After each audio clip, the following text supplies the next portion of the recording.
Ayan, we have our new plant ulit. So, tignan natin. So, meron tayong tatlong halaman dito. Flex natin.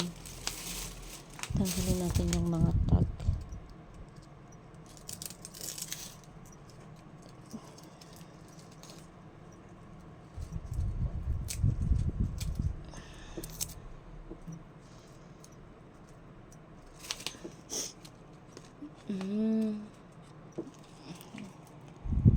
Yan, this one is white dove.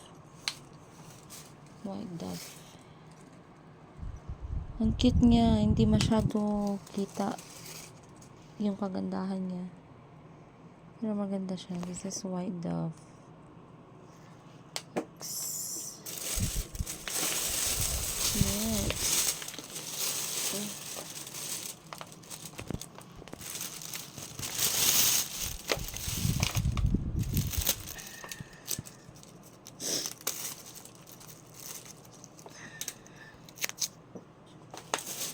Next is Golden Panama. Ang ganda niya, para siyang glow in the dark. It's so beautiful. And the last one, tandahanin natin dahil baka maputol. Tapak mo natin.